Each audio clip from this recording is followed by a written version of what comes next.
नमस्कार दोस्तों। कल हम लोग ने पिछले वीडियो में एडवर्ब फॉर्मेशन के बारे में पढ़ा था और मैंने उसमें कुछ क्वेश्चंस छोड़े थे आप लोगों के लिए ताकि आप लोग उसे बनाएं और बेहतर तरीके से उसको समझने की कोशिश करें। तो आज इस वीडियो में मैं उन सारे क्वेश्चंस के आंसर लेके आया हूं। साथ ही साथ एक और क्वेश्चन का सेट मैं देके जाऊंगा इसमें ताकि आप उसको बनाएं, ताकि फिर मैं अगले वीडियो में उसके बारे में उसके आंसर्स को बताऊं। पहला क्वेश्चन का पहला पार्ट ये था कि आपके सामने कुछ एडजेक्टिव्स हैं और आपको उसको एडवर्ब में चेंज करना है। तो आपको ये देखना है कि क्या लगाऊंगा मैं, ly लगाऊंगा या उसमें कुछ स्पेलिंग में चेंज करूंगा। तो हम लोगों ने पढ़ा था एक चार्ट जिसमें नॉर्मल वर्ड्स में, अगर जिन्होंने वीडियो नहीं देखा तो वो वीडियो देख लेंगे कि नॉर्मली हम लोग ly लगाते हैं, लेकिन अगर पहले से ऑलरेडी l होगा तो हम लोग डबल ly लगाते हैं। अगर IC रहेगा लास्ट में तो हम लोग उसमें ALLY लगाएंगे। एबल या एबल रहेगा तो हम लोग E को हटा के Y लगा देंगे। तो आइए देखते हैं कैसे हम बनाएंगे इसे। WIDE वाइड, इसमें हम लोग सिंपली LY लगाएंगे, वाइडली। रीजनल, इसमें हम लोग एक LY और जोड़ेंगे, रीजनली। आयरॉनिक में IC है लास्ट में, इसमें ALLY लगाएंगे, आयरॉनिकली। इनक्रेडिबल में IBLE है जिसमें सिंपली E को हटा के केवल Y लगा देंगे, इनक्रेडिबली। एक्सट्रीम में LY लगाएंगे, एक्सट्रीमली। जनरल में हम लोग एक LY लगाएंगे तो डबल LY हो जाएगा लास्ट में। इकोनॉमिक में IC है तो इसमें ALLY लगाएंगे, इकोनॉमिकली। कंफर्टेबल, इसमें ABLEL है लास्ट में तो E को हटा के सिंपली Y लगा देंगे। क्रेजी में Y है लास्ट में, इस Y को I में बदल के तब LY लगाएंगे, क्रेजीली। और इनविजिबल में IBLE है तो इसमें E को हटा के डायरेक्ट Y लगा देंगे। तो उम्मीद करता हूँ आपको समझ में आ गया होगा कि हम लोगों ने इन 10 एडजेक्टिव्स में कैसे LY जोड़ा या क्या स्पेलिंग चेंज किया जिससे कि हमारा एडवर्ब बन गया। आइए आगे बढ़ते हैं हम लोग। हमारे पास अगला एक्सरसाइज था कि हमारे पास एक टेबल है जिसमें एक तरफ एडवर्ब्स, एक तरफ कंपैरेटिव और एक तरफ सुपरलेटिव, यानी 3 पार्ट में ये बता हुआ है। इसमें एक एग्जांपल भी था, जनरली। तो जनरली को कंपैरेटिव में बदलने के लिए, चूंकि मैंने कल बताया था कि सिंगल सिलेबल वर्ड यानी जिसमें केवल एक ही वॉवेल साउंड होता है, उसमें हम लोग ER और EST लगाते हैं। और एक सिलेबल से ज़्यादा वाले वर्ड्स होते हैं तो हम लोग उसमें मोर और मोस्ट लगाते हैं। तो इसमें मोर जनरली और द मोस्ट जनरली का यूज़ किया गया है। सुपरलेटिव डिग्री में हमेशा द का प्रयोग किया जाता है। वेल, जो कि एक इरेगुलर एडवर्ब है, तो इसका कंपैरेटिव होता है बेटर और सुपरलेटिव होता है द बेस्ट। तो वेल, बेटर और द बेस्ट।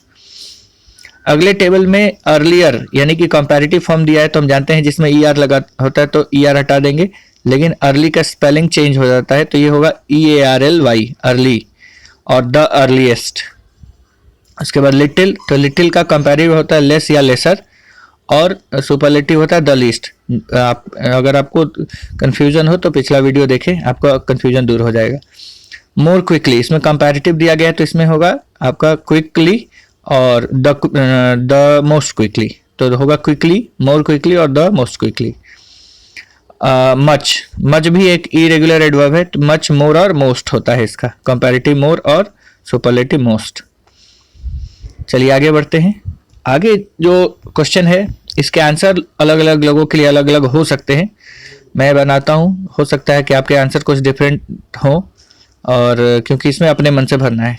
इसका हेडिंग है complete the following sentences with an adverb of your choice, यानी आप अपने हिसाब से लिख सकते हैं। Use a different adverb each time, और किसी भी सेंटेंस में हमें एडवर्ब को रिपीट नहीं करना है।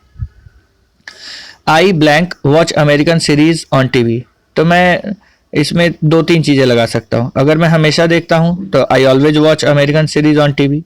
अगर मैं कभी नहीं देखता हूँ तो I never watch American series on TV. मैं अक्सर देखता हूँ तो I often watch American series on TV. मैं सामान्यतः देखता हूँ तो यूजुअली लगा सकता हूँ। शायद ही कभी देखता हूँ तो मैं सेल्डम लगा सकता हूँ।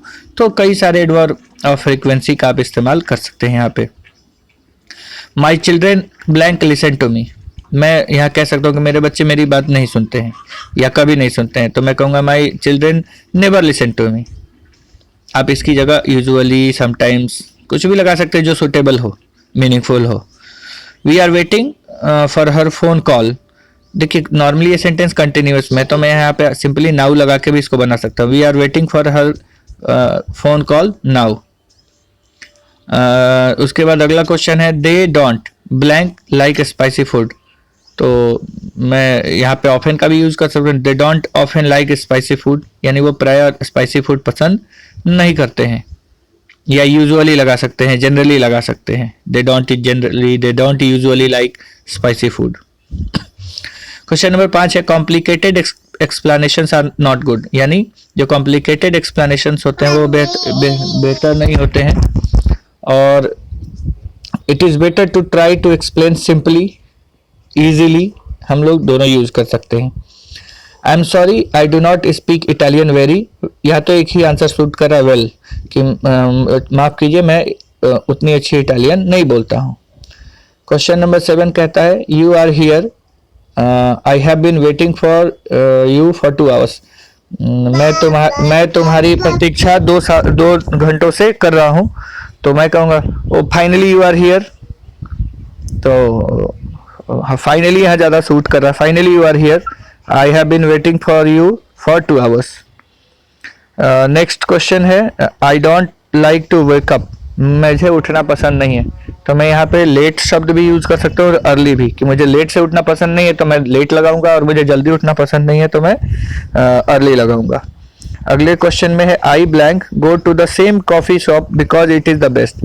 तो मैं यहाँ पे ऑलवेज भी लगा सकता हूँ, यूजुअली भी लगा सकता हूँ। I always go to the same coffee shop because it is the best, usually भी लगा सकता हूँ क्योंकि ये सबसे बेस्ट है, तो निश्चित है कि मैं हमेशा उसी में जाता हूँ या मैं फिर अक्सर जाता हूँ। लास्ट क्वेश्चन है आई डिड दिस एक्सरसाइज। तो I did this exercise yesterday, या I did this exercise regularly. तो इस तरीके से आप कोई भी ऐसा शब्द लगा सकते हैं जिससे आपका सेंटेंस करेक्ट हो जाए।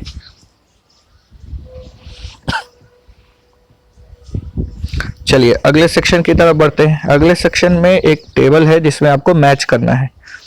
नाउ का मतलब होता है अभी, और दूसरे में करेंटली लिखा हुआ है, करेंटली का भी मतलब होता है अभी, यानी नाउ का आंसर होगा करेंटली, यानी मैच कराना है, दोनों में सेम मीनिंग।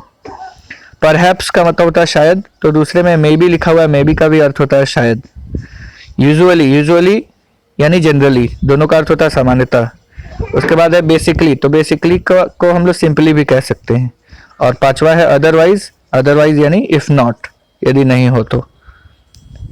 चलिए आपके सामने अगला पार्ट है read these sentences to your teacher and tell him or her which word or words are adverbs. Sorry, sentence में कुछ वर्ड्स दिए गए हैं, आपको पता लगाना है कि कौन सा वर्ड, यानी किसी सेंटेंस में एक एडवर्ब भी हो सकता है और एक से ज़्यादा भी, इसीलिए यहाँ पे वर्ड्स का यूज किया गया है। तो पहला क्वेश्चन है Jack was very disappointed in Jennifer's latest report. तो यहाँ पे वेरी शब्द एडवर्ब है क्योंकि डिसअपॉइंटेड एडजेक्टिव है और उसने एडजेक्टिव को क्वालिफाई किया है, तो यहाँ पहले सेंटेंस का एडवर्ब है वेरी। दूसरा है surprisingly it was incomplete and really badly written. Question number 2 में आपके पास 3 एडवर्ब्स है। पहला सरप्राइजिंगली जो कि पूरे सेंटेंस को मॉडिफाई कर रहा है। उसके बाद रियली बैडली रिटन, बैडली शब्द रिटन यहाँ एडजेक्टिव है जिसके लिए बैडली यूज किया गया है, और रियली बैडली के लिए यूज किया गया है। तो यहाँ पे क्वेश्चन नंबर 2 में 3 एडवर्ब्स हैं, सरप्राइजिंगली, रियली और badly. Question number 3 he decided to call her immediately. तो पहला एडवर्ब आपको यहाँ मिला immediately, this had never happened before. इसमें पहला तो इमीडिएटली था, दूसरा नेवर है, और तीसरा एक एडवर्ब इसमें और है बिफोर। आप बिफोर का एडवर्ब ऑफ टाइम के रूप में ले सकते हैं। Question number 4 surely she was extremely sorry but he did not understand well. इसमें भी 3 एडवर्ब है, श्योरली, उसके बाद एक्सट्रीमली सॉरी के लिए यूज किया गया है, और फिर वेल जो कि अंडरस्टैंड के लिए यूज किया गया है। Question number 5 finally she looked at the report she sent and realise it was the wrong version. तो इसमें आपका पहला एडवर्ब है फाइनली, उसके बाद है रियलाइज और वेरी रॉन्ग वर्जन नहीं, इसके बाद इसमें कोई एडवर्ब यूज नहीं किया गया है। आगे बढ़ते हैं। नेक्स्ट में था listen. to your teacher, read each sentence. What is the adverb in each of these sentence? What word does it modify? Her husband is rather handsome. इसमें आपका adverb है rather जो कि handsome को modify कर रहा है. Question number 2, unfortunately I could not meet him. तो इसमें अनफॉर्चुनेटली आपका एडवर्ब जो पूरे सेंटेंस को मॉडिफाई कर रहा है. Question number 3, Taylor speaks very fast. इसमें दो एडवर्ब्स हैं. पहला तो फास्ट जो कि स्पीक को मॉडिफाई कर रहा है, और वेरी दूसरा एडवर्ब है जो फास्ट को मॉडिफाई कर रहा है. Question number 4, I was late. यहाँ लेट एक एडवर्ब है जो कि एडवर्ब ऑफ टाइम की तरह यूज किया गया है. Question number 5, I often go to the farm. तो यहाँ ऑफन जो है एडवर्ब ऑफ फ्रीक्वेंसी की तरह यूज किया गया है गो को मॉडिफाई करने के लिए. तो आपने देखा ये सारे क्वेश्चंस अलग अलग. आप लोग इसको पॉज कर करके देखिए. कोई कंफ्यूजन हो तो आप मुझसे पूछ सकते हैं कमेंट बॉक्स में. अब मैं आप लोगों के लिए आज कुछ क्वेश्चंस छोड़ के जा रहा हूँ. आप लोग इसे देखेंगे और कोशिश करेंगे कि बना के इसके आंसर्स को करें. देखिए पहला पार्ट है जिसके लिए 10 मिनट्स का टाइम दिया है. True false. Question number 1 to 4 आपको ये बताना है कि कौन सा स्टेटमेंट ट्रू है और कौन सा स्टेटमेंट फॉल्स है. और फिर आपको